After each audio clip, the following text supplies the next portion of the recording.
You see what's going on with Kaylor Hodges. Kaylor, I was going to say you have a light that is like directly over your head, and it is one of those lights that gives you the quality of a glow. You are glowing this morning, sir. It also blocks like half my face, which is good for everybody. You're stealing my material, sir. What can I say? Yes. I wanted to bring you on this go around to talk about the USL Super League and what's going on there. We have some teams that are making their offseason moves and get into that and to see if you have heard anything about all of our friendly neighborhood court cases that are going on and anything else that's going on, the gossip, rumor, and innuendo that it's going on across the USL on the whole. For those that have not had the chance to catch the USL Super League in action so far this season, what are they missing out on? I mean, honestly, the biggest thing they're missing out on is fun soccer. It is just fun. It is you're 13 weeks into all these clubs existing, right? Well, 13 match weeks. Yes. So there is going to be some weird growing pains, but from the get-go, you are seeing the quality.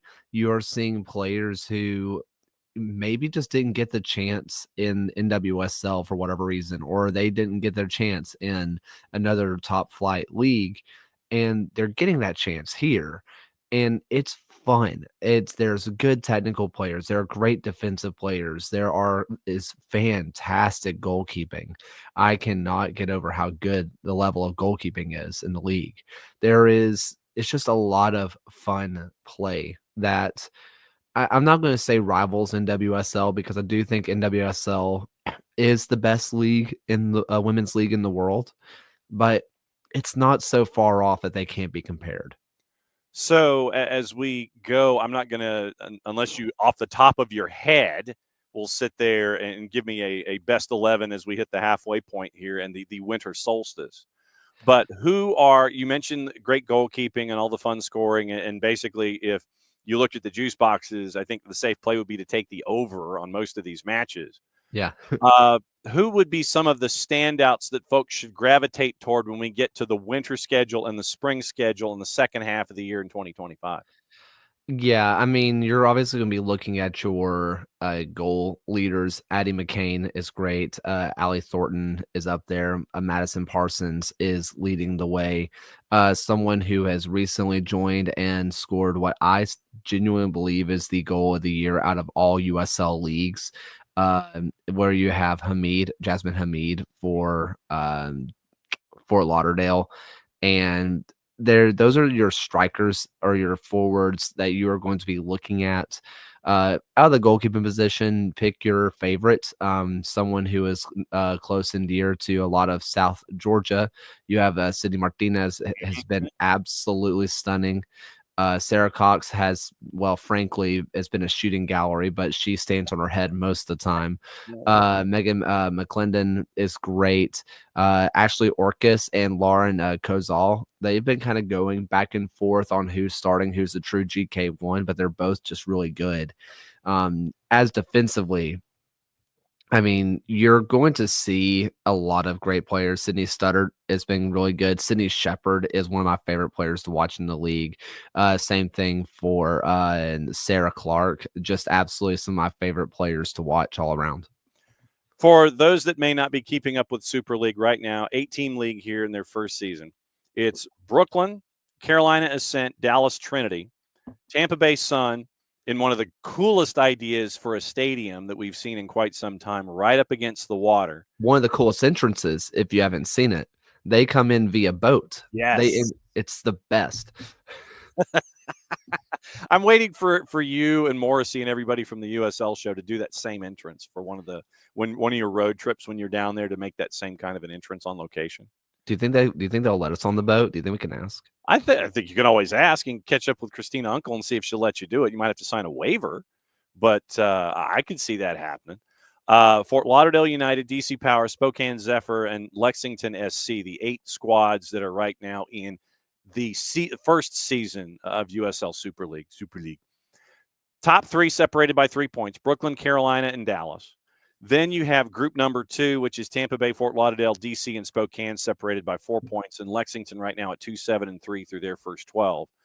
And when you look at these markets, I don't know how many matches the USL Show has consumed when it comes to Super League, but when you look at attendance, when you look at response inside each of these marketplaces, what have you seen when it comes to Brooklyn?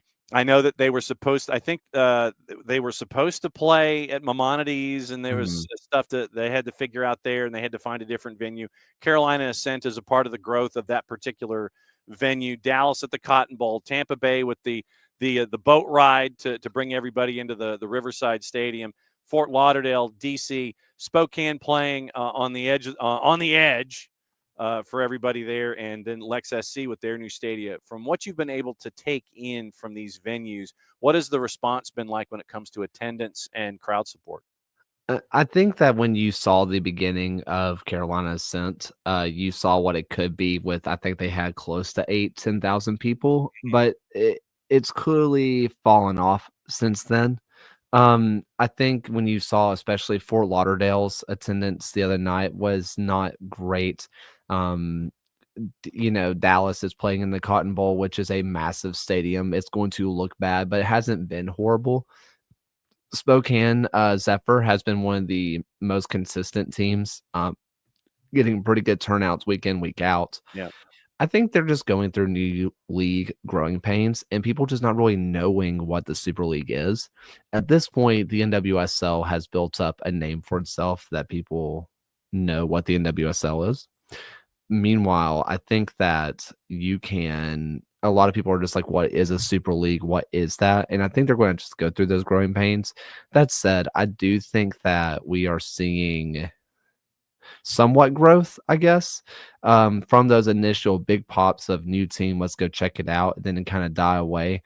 I think you're starting to see it level out and start to grow again as we get out of a different kind of season, I suppose, because for most soccer fans in the US, are like playoff time, it's over, games are over, but they're still going, and I think people are going to check it out. So for these markets like a Fort Lauderdale, and I know that that Dallas playing in the Cotton Bowl, they want to attach to the history of the Cotton Bowl. They want to bring folks into a large venue. I imagine that probably just the 100 level is where right now you're seeing folks sit. They haven't gotten into the upper parts of the Cotton Bowl. How would you, if you were the USLS fixer for these markets that are having issues with attendance, not the ones like Carolina where they started off hot and then obviously you're dealing with high school football, you're dealing with colder temperatures, you're dealing with all these kinds of things, and there's that natural tapering off. But for the markets that are having problems being a part of the fabric of the market that they're in, how would you help them address their issues? Just be more active, basically, in your communities. Someone like Tampa Bay, it's kind of hard because you saw what they went through with the Hurricanes, Yep. right? Yep. Like there was a while where it's like, are they even going to be able to come back home and play? I mean, you saw Tampa Bay Rowdies get displaced and a whole lot of other issues. I think it's just being more involved because everybody in the first year of something is going to struggle with finding some kind of attendance. I think just making yourself involved. I think, and this is obviously a semi-professional team, I get that, but take the route of a Greenville Triumph / Liberty. Yeah. You can't go anywhere in the city of Greenville or in the surrounding area without seeing either the Liberty or the Triumph logo. You can't. I think they just have to truly ingrain themselves as quickly and as deeply as you can. Don't say, we want the certain people to come around. People don't know what they like until they experience it. So build the intrigue. Don't let there be a corner on a street that doesn't have your logo on it. Eventually someone's going to look it up and buy a ticket and just see what it's about. And when you get in the first time, make sure that you do what you can to keep them. Don't treat yourself like a vegetable. Treat yourself like a dessert, basically, is what you're saying. Yeah, I mean, don't be afraid to make it a show, and, a lot of teams are gonna say, "That's gonna cost a lot of money. If we pull all the stops all the time, it's gonna cost a lot of money," but welcome to owning a professional sport team, Yes. like, what I don't know what you expected. Yeah. Well, it's like, well, I expected everything to happen. You want it all to sit there and be like, yes, we're going to be successful from absolute jump. Maybe, maybe not. Just depends on what you're staring at here. At the atypical markets, I want to go to the bottom of the table, but I don't want to look at wins and losses. I want to talk about Spokane. And I want to talk about Lexington. Lexington moving into their new barn across the board. It is, and the move from League One to Championship over time to add to the USLS. Spokane seems to have embraced their new franchises, plural, over at the Edge, and it seems to be a fun environment that they're creating in Spokane for an expansion team in an atypical market, although we have to get adjusted to access and things like that and give them more support with Western clubs, whether we're talking League One or USLS. It looks like Spokane has embraced what's going on there at the Edge with Velocity and Zephyr. Yeah, I mean, I I just can't help but say, look at what's in Spokane versus what's in Lexington. Mm-hmm. I mean, this is the same thing that Birmingham has to deal with, right? When you get into basketball season, what is a person in Lexington going to choose? Basketball or a new soccer team? Yeah. That's kind of the harsh reality. I mean, the University of Kentucky, University of Louisville, or what's the other university around there, or just even their favorite alma mater's basketball games. The Those, Bellarmine, yeah. yeah, I mean, you're more invested in those, and it has nothing to do with soccer versus basketball. You just have investment. Meanwhile, Spokane doesn't have as much, as far as I know. Like, they don't have a major university I mean, because Washington Gonzaga. Gonzaga is there. Mm-hmm. And that's kind of it. You're looking at a couple of like lower league hockey teams or like some minor league baseball teams, but you're really not looking at much else. So they are the biggest ticket in town besides Gonzaga, of course, which has a small court and, you can't fit that many people in there. Right. They are the biggest ticket in town. Meanwhile, Lexington, I think, has to battle a little bit more. That said, I think that Lexington is going to build a lot of natural intrigue now that they are going to be joining Louisville City in the championship.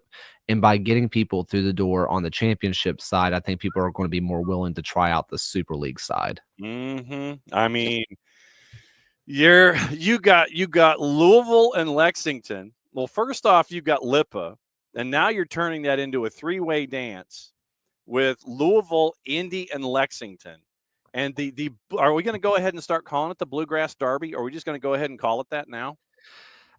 Some people are trying to come up with stuff, some with bourbon. I don't know. I mean, Lexington had something with Knoxville that was like the battle for the barrel, and it was whiskey versus bourbon. I'm sure somebody's going to come up with something clever, and everybody's going to love it, but everybody else is going to be like, "Yep, Bluegrass Derby." That's just going to be kind of what it is. When you look at Lexington, I know that you had this grand idea of building the stadium and the multiple fields, and it's, I think in Lexington it's a longer term runway. I think for Lexington, at least with all the construction that they want and the big facility that they have, where Spokane wants to make the big splash immediately and go, hey, we're here. And we've got multiple franchises that can make that big splash. And so I think that you look at the patience level of different folks, and you're hoping that obviously they'll all be on the same track. It's just that you've got to be patient in some folks, and some folks want to sit there and hit the ground running. And I think that you look at Spokane and Lexington and you see the extremes in that. I also think that with Lexington specifically, they immediately took to academy first, which is an immediate long-term vision. Mm-hmm. Coach Stockley, who's now just straight up, I think, just director of football, GM, whatever you want to call him, said that he wanted to have a homegrown talent and academy talent in every single lineup. that was basically a requirement. We are going to have someone homegrown in every single lineup, whether it be in the 18 or in the 11, which that academy first kind of idea is just a longer term project. They are investing in the U7s, U9s, U10s, U12s, et cetera, where it feels like they are starting to get the young kids to be fans of the team by getting them to be a part of the team. And I feel like when you look at a long-term vision of 10 years, when you have someone who started as a U9 who's getting a U19, chance, y- you're going to see more long-term care and investment. Not saying that Spokane's not going to get that, obviously. I think that Spokane is building it the right way as well. But I think that Lexington did have that longer-term vision than maybe Spokane did. All right. We have some clubs that are making decisions on and off the field, and we'll roll through some this morning, literally as of 25 minutes ago. Lou City has announced the players that they have coming back for 25. 18 players already on the roster. Sharpie, Amadou Dia, Goodrum, Wilson Harris, McFadden, Jake Morris, Ardonez, Adrian Perez, Manny Perez, Sean Tosh, Elijah Winder. Contract set to continue into the new year. Options picked up: Isaac Cano, Evan Davila, Sam Gleedle, Carlos Miguel Jr., Serrano, and Troutman. Club wishes well to the departing players Owen Dom, end of his deal. Damian Loss, end of the loan. Dylan Maris, end of the contract. Sebastian Sanchez, end of contract. Jorge Gonzalez, who suffered a season-ending injury last summer, continues to coordinate with the club on his rehabilitation. Lou City remains in negotiation to sign other returning players, with more announcements expected in the coming days. Any surprises in that group from you? No. I think the notable missing name is an OMB, which as he is returning from just injury. So I think I would be shocked if that's the last you see of Brian Ownby. I'm sure he's going to get some kind of contract to either stay as like a coach type role or, continue training and getting better. Um, I think the missing name that I have not seen is Taylor Davila. Yeah. And I haven't seen his name listed on anything. And I'm assuming he's going to be one of the people that are in contract negotiations.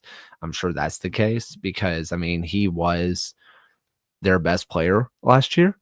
I would be shocked to see if he doesn't come back. I think what you're going to really have to see here is what are they going to do with the goalkeeping position? Yes. Because Fondes is great, Troutman's great, but it's not Damian Loss. And there is a world where they bring back Simla as he was at Philadelphia Union and they're having turnover there. I'm sure they're going to make a big splash. I'm sure they're going to do something crazy that just makes everybody say, oh, Lou City's Lou City. But honestly, everything seemed pretty on brand as expected. Oakland came out with a training facility purchase update yesterday, Monday, November 18. And so they make this public 2 weeks after that. Oakland Roots and Soul SC were informed by Prologus, a large real estate investment firm, that the company would no longer pursue the transactions related to the club's training facility. Transactions expected to close 2 weeks ago would have resulted in the sale of the training facility to Prologus, along with an agreement to lease the facility to Roots and Soul. For over 9 months, Roots and Soul, alongside Prologus, worked with the city of Oakland and the county of Alameda to complete due diligence and finalize the purchase of the facility. Goal was to provide a long-term home for men's, women's, and development teams. Unexpected and disappointing decision by Prologus has prompted the club, the city of Oakland, and the county of Alameda to come together, work toward a solution that would achieve the same goal of retaining the facility as Roots and Soul's long-term home. Club has proposed to step in as the designated buyer as it finds a new financial partner for the transaction. Quoting Roots, we remain committed to finding a solution that supports our team, supports the financial future of the city and the county, and reflects the values of Oakland first always. That was the statement that Roots came out with yesterday. That's a big old that's a big old dumping of the desserts on the table onto the floor for the party right now for Oakland. Yeah, for people who kind of didn't fully understand, basically, they were set to take over the Raiders' old facility. And their primary buyer, who was a primary investor, decided to pull out of the $25 million deal, $28 million deal, whichever one it was. And now Oakland is looking for a new training facility with about 2 months until teams start training again. Yeah. So, um, I think they get it worked out, but obviously they are looking to have alternative plans for the time being. But with Oakland planning to take on the primary purchase themselves, they are planning to just go forward with it. I feel like they're going to get it worked out and it's going to be okay, but I'm sure this is a big stressor that's on their mind. That said, they have done a really good job of with their open part. You can be a part of the ownership thing. They have raised a lot of money. I think the last number I saw was like $33 million. Mm. Um, I'm sure that there's somebody that's willing to invest, that is willing to put the money where the mouth is. And if you're the city of Oakland, what's your plan for the Raiders facility? I mean, you've already seen that Oakland's willing to act in good faith. The Oakland Roots are willing to act in good faith with the Coliseum, right? Mhm. Otherwise, the Coliseum was just going to continue to fall apart in and of itself. I think that if all parties act in good faith, they'll get it worked out. Lexington. Lexington announced they signed Cameron Lancaster and Atez Juve to new contracts ahead of their entry into championship for the 25 season. Obviously, the transactions are pending league and federation approval. Leading scorers last season for the club, Lancaster, 8 goals in 17 regular season appearances. And so, Cameron Lancaster, who was dinged for half the season, still ended up with 8 in 17. So if you extrapolate that out under a full season, that's a 16-goal season. Atez Juve had 7 goals and 4 assists, 28 chances, and 20 regular season appearances. And so you're looking at, I think, the 2 linchpins for them in their growth and their promotion, their self-promotion to USL Championship. I think getting both of them back in there was big for 25.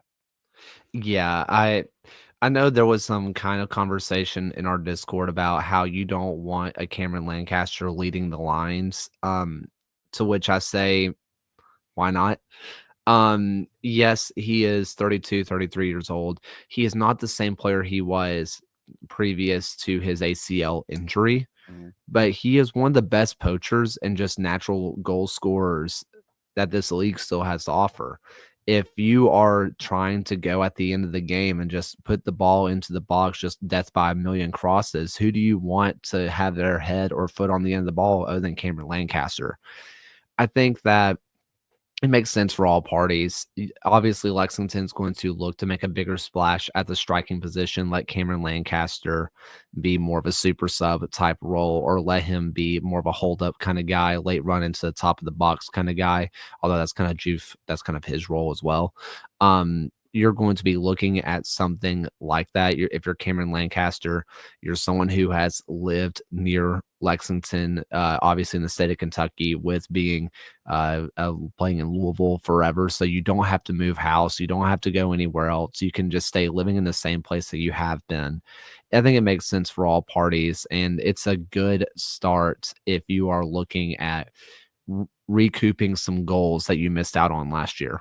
16 players not returning, and then an additional 2 who were on loan returning to their parent clubs. I mean, for Lexington SC, their first year in USL Championship, what do you anticipate their roster accumulation being? Is it going to be something where they're going to be patient, or are they going to try and make a big splash and try and fill the building out of the blocks here? Because blowing up the roster like this, where 16 players aren't going back to their parent clubs on loans. Yes, you're bringing back Lancaster and Juve as you should, but you're basically getting this roster assembly from scratch going into you're going at a division higher in the pyramid here.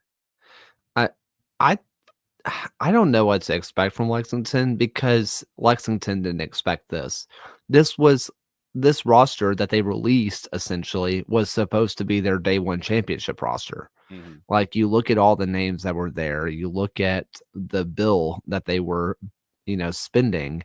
This was supposed to be a championship roster in of itself. They're having to scrap that idea. Now, if we saw last year's investment, I think that shows that they are willing to invest, and I would be shocked if they don't try to go for big names. Now, whether they sign them or not, I don't know. But I have a feeling they're going to be finalists for a lot of guys.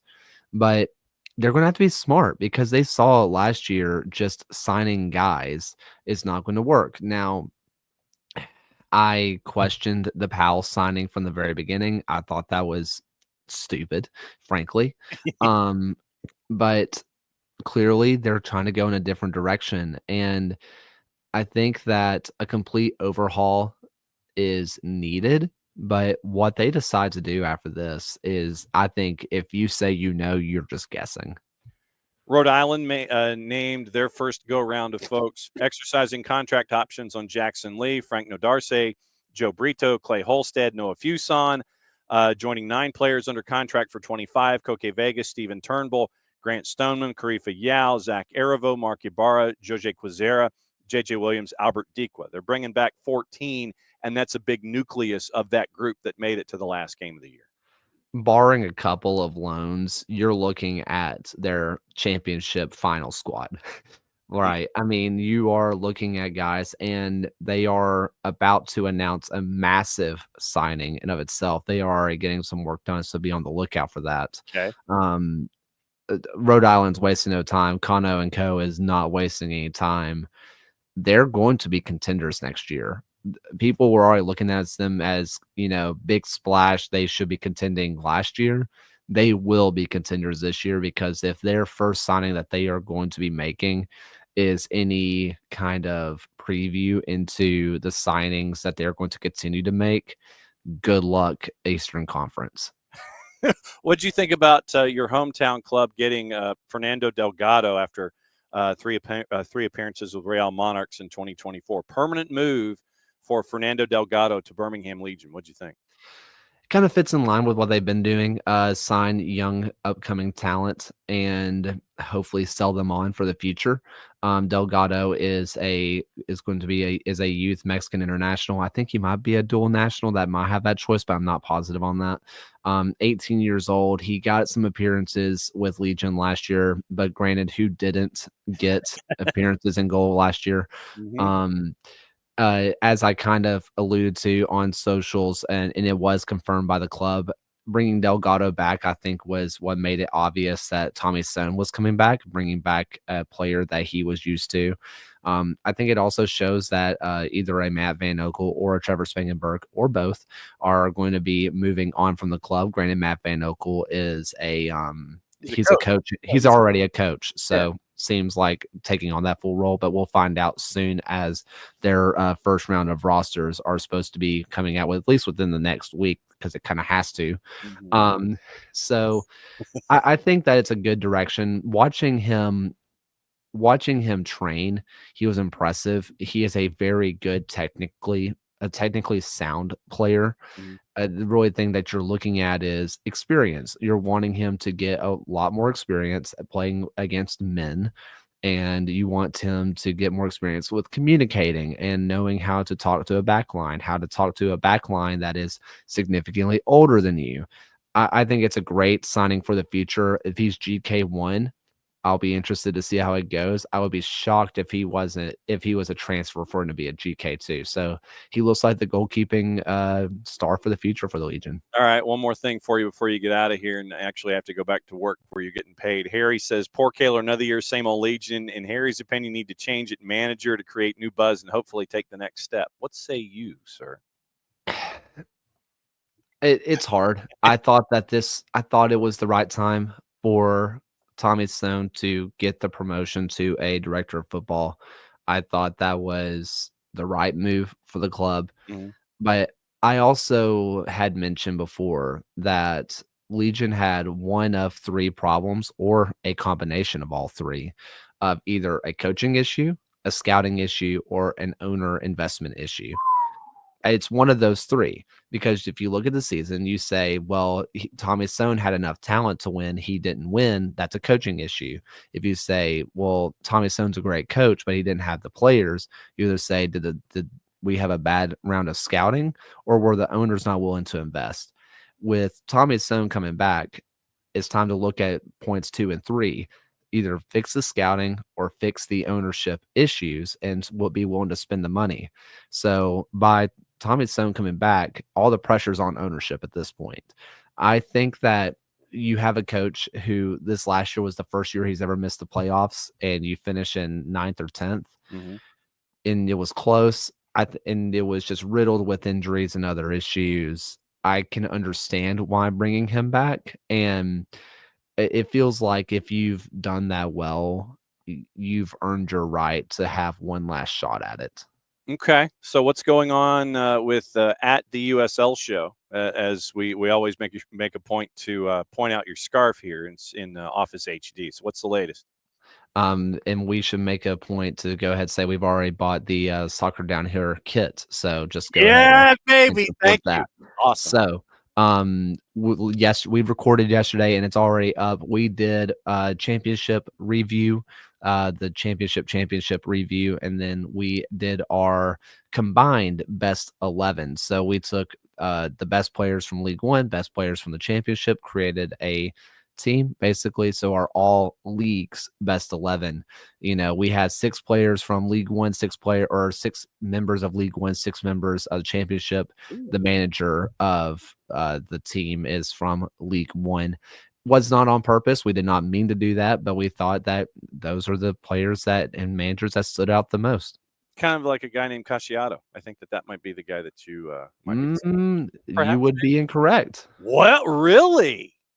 I mean, spoiler, Ayman Zayed is like our manager of the year. Okay. How can you? I mean, if you look at the fact that he and his players were not getting paid and they won a championship, yeah. Okay. Dang good manager. Yeah, I would agree. So you coming back next week? Why not? All right. Well, then you're coming back next week. We'll see you next Tuesday at 10:30, and we'll talk more stuff about what's going on in the Super League, the championship in League One, my friend. Great to see you. Get back to work. Good to see you. There goes Kaylor. And Kaylor's going to go get coffee and do other things that are highly productive. Once again,